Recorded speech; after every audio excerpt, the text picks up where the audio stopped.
Okay, we are in Owens Valley up just south of Lone Pine, and we went camping here over the weekend. And this is a plant that I covered before, but they're so prolific right here and the flowers are really good, full bloom and stuff. The plants are real healthy and big. But this is Yerba mansa. Another common name is pine cone flower because the old flower looks kind of like a pine cone.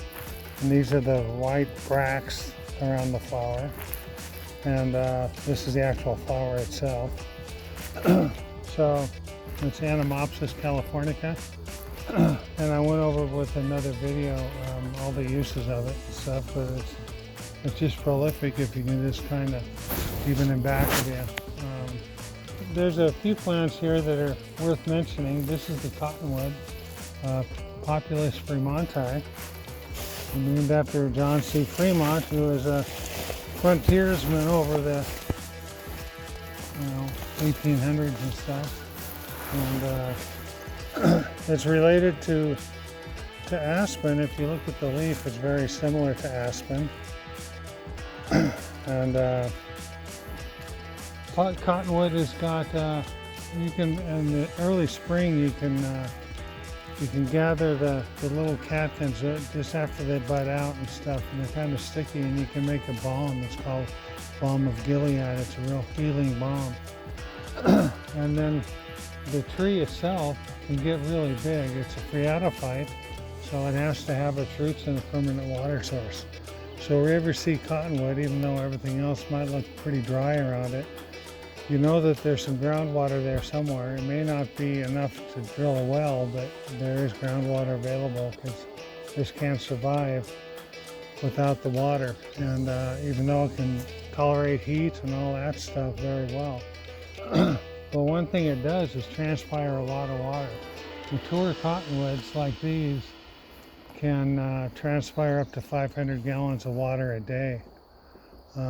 So in the lake in back of us here, Diaz Lake, if they cut down, I'm not suggesting they do this, but if they did cut down all the cottonwoods, the water level in the lake would rise because they're not transpiring.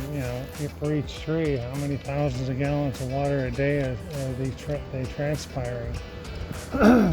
Another thing about the wood is cottonwood technically is a hardwood, but it's actually very soft.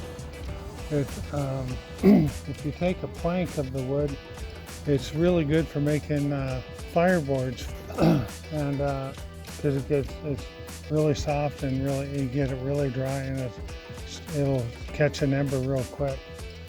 The other thing about cottonwood is it's a really good firewood for the summer when it's hot, when you're out camping and you want a fire but you don't want the heat. Well, cottonwood doesn't have a lot of BTUs in the wood, so it's not like oak or eucalyptus or some of these hardwoods that make really good coals and stuff for barbecuing. This is a great barbecuing wood because there's not a lot of BTUs. But you can build a fire and have the flames, and it's not going to give you a lot of heat. So, your radiant heat from your campfire is not going to overheat you if it's already 90 degrees at night, but you want the fire. So cottonwood's a good one for that. Okay, these are wild roses right here. And they'll flower with a pink single flower. In other words, they only have one row of petals. If you buy a dozen roses for your sweetheart, all those roses are double flowers, so they have multiple rows of petals in the flowers. These ones have just a single row of petals around it. And these are called rose hips here. And this is actually, technically it's called a hypanthium. And if you look at this, you can see this structure up here. This was the dead flower. And the seed is set underneath the flower in what's called a hypanthium. So this contains the seed.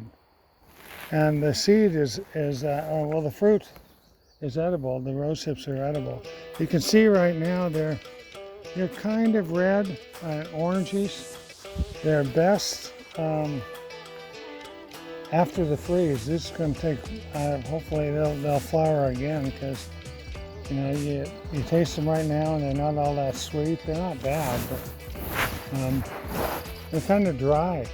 And the seed's relatively hard, but they're still kind of tasty. You know, they're not bad at all.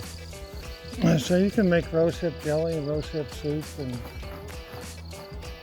very high in vitamin C, so it's really healthy for you. One interesting thing about rosehips is it's another one you find in meadows and stuff, but it's one of the few fruits that you can find in the middle of winter. Because even though in the winter all this rose will lose all of its leaves, the hips will stay on it even into the winter after the first frost and stuff. So if you're out looking for food in the middle of winter, always go to a meadow and try to find rose hips. Because they'll still be, and they'll be brighter red, and that's when they taste the best too.